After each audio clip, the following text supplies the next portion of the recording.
These are some activities I would use for teaching the p and b sounds to Vietnamese learners.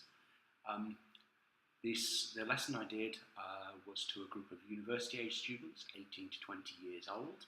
Their level is elementary and they were all Vietnamese. The reason for choosing this is, although they have the sounds in Vietnamese, they're actually quite different. Take b, for example. Vietnamese is a monosyllabic language, so b is quite common, however it only ever occurs at the beginning of a word. There are no words in Vietnamese that end in the phoneme b. On the other hand, p is never found at the beginning of a word, it only comes at the ends of words. Even then, it's very different. Take, for instance, the English word map. We all know what that means. Well, there is a word which looks like that in Vietnamese. It actually means fat, but it's pronounced map, map. Notice how I don't aspirate, I don't release any air at the end. So a lot of words are like that in Vietnamese, are very highly glottalized, so the ends of words are often not pronounced. The mistakes it causes our learners, because they don't have the sounds at the beginning or the end, they will hear things differently. On an audio script, someone can't come to work because he's sick, he's got a bad back.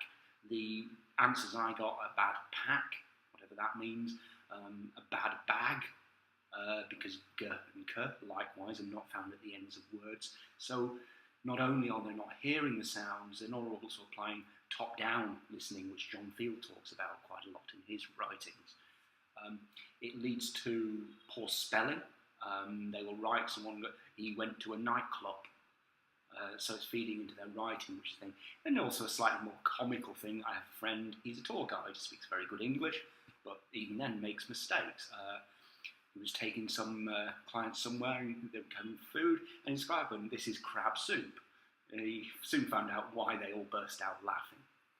Okay, a warmer to the lesson is usually early mornings, these lessons, so I like to wake them up. Okay, I would write some words, beginning with b and p, on the board, or ending in b and p.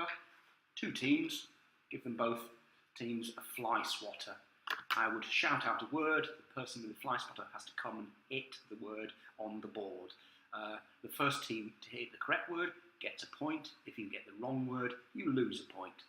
Bit of fun, but it also helps me assess how good they are before I really go into teaching it. Then we'll sit down, let's just focus on the pronunciation. B, big, bat, ball. What do we notice? We put their fingers to their throat, they'll notice it's a voiced sound.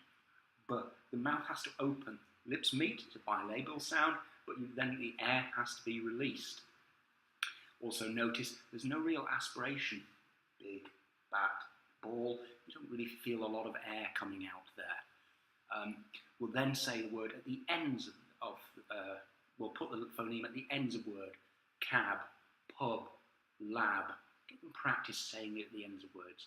Now we move on to the letter P, and we'll put at the end, map, cup. Again, I want them to open the mouth at the end, fill the throat. There'll be no voice. Map, cup. There won't be much vibration, but there should be some aspiration.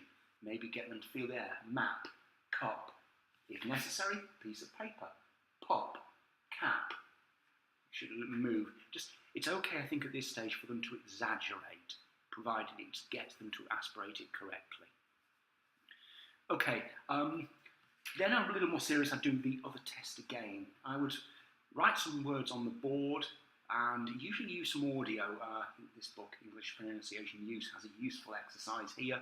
The words are on the board, they have to write down or number the words in which they hear them. They've had a bit of work focusing on the sounds, so they should be better now. I would probably add some words myself, because I said the book tends to concentrate on the B and P at the beginnings of words. I also need some words where the B or P is at the end. Okay, the next activity is a great one. It works very, very well with small classes. It was actually, Underhill talks about this. In this, first thing, I bring the students to the board. I allow the students first, any student who wants to point to a word, and I will say it. So they're hearing a very good model of how to say this word. The second activity, I want to hear how good they are at listening or hearing the word. So I would give a student a pointer. I would say a word. I want them to point to what they hear. So I could see, are they hearing it correctly? If they're getting it wrong, say it again. Let them tune their hearing. Once everybody's had a go at that, I would move on where I will take the pointer, ask a student to say any word on the board. I will point to the word they say. And if it's not distinct, I will point somewhere in the middle. Can they then produce the sounds? Two activities then would really continue on to this. Student to students dictation. Again, maybe get them to say one or two of these words. The reason it would be to students, because we need to make sure are any errors in the production, speaking, or in the listening. By having a group listening, it might eliminate one of those, for instance.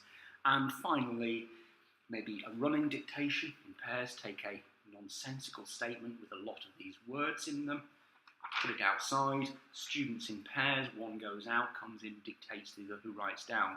I would also make sure they keep their hands behind their back. It will confuse them so much that otherwise students tend to draw sounds to help their friend. I want them to get around this. Okay, students' response, did it work? Well, teaching this is going to take some time. So this was an elementary lesson. By intermediate, the mistakes are largely gone. Their listening has improved. It's still never going to be perfect. I think the activity that works best was the pointing at the board with a small class, because here you can actively hear the students, even though it's very much one student at a time and a little bit teacher-centric. The other students, if they're active, you can hear them practicing cap, pop, because they can see someone making mistakes and they're trying to tune their own listening and speaking. Also, again, if you remind them the aspiration of the sound, the p, so sometimes they will put their hand to their mouth. Are they hearing the aspiration? Do they hear the vibration? Is it voiced or unvoiced correctly? Thank you.